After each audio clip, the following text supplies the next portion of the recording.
Diabetics പലപ്പോഴും നമ്മൾ വളരെ സിമ്പിൾ ആയിട്ട് കാണുന്ന ഒന്നാണ്, പക്ഷെ അത് ആക്ച്വലി അത്ര സിമ്പിൾ ആണ്. നമ്മൾ ഇന്ന് അതിനെ പറ്റിയിട്ടാണ് സംസാരിക്കാൻ പോകുന്നത്. നമ്മളോടൊപ്പം ഉള്ളത് വെൽമൗണ്ട് ഹോസ്പിറ്റലിലെ ചെയർമാനായ ഡോക്ടർ ഋഷി ജോർജ് ആണ്. Welcome sir. Thank you. Sir, ഞാൻ പലപ്പോഴും നമ്മുടെ റെക്കോർഡ്സ് ഒക്കെ ചെക്ക് ചെയ്തപ്പോൾ സൈലന്റ് കില്ലർ എന്നൊരു ടേംസ് ഉണ്ട് ഡയബറ്റീസ്. അതെ, അതെന്തുകൊണ്ടാണ് അങ്ങനെ ഒരു ടേം നമ്മുടെ റെക്കോർഡ്സിൽ? നമ്മൾ ഈ ആദ്യമായിട്ട് ഷുഗർ നോക്കാൻ ഒരു ലാബില് എത്ര ശതമാനം ആൾക്കാരാണ് പോകുന്നത്? സാധാരണ ഒരു ബ്ലഡ് റൂട്ടീൻ അല്ലെങ്കിൽ എന്തെങ്കിലും പല്ല് പറിക്കാനോ എന്തെങ്കിലും ഒരു ചെറിയ പ്രൊസീജിയറിന് വേണ്ടി പോകുമ്പോഴാണ് ഈ ഷുഗർ ഉണ്ടെന്ന് അറിയുന്നത്. അൺഫോർച്ചുനേറ്റ്ലി അത് ഒരു പരിധി വരെ ഷുഗർ ഉണ്ടെന്ന് ആൾക്കാർ അറിയത്തില്ല.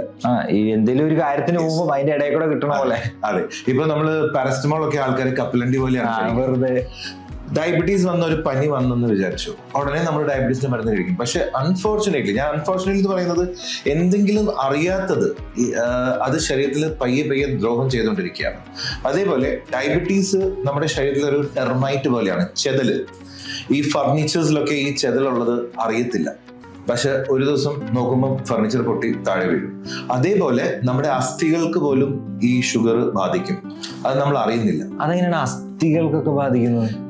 രണ്ട് കോംപ്ലിക്കേഷൻസ് ഉണ്ട് ഡയബറ്റീസ് കൊണ്ട് ഉണ്ടാകുന്നത്, മാക്രോവെസ്കുലറും മൈക്രോവെസ്കുലറും. മാക്രോവെസ്കുലർ എന്ന് പറഞ്ഞാൽ ഈ ഹാർട്ട് അറ്റാക്ക്, സ്ട്രോക്ക് എന്നൊക്കെ കണ്ടീഷൻ.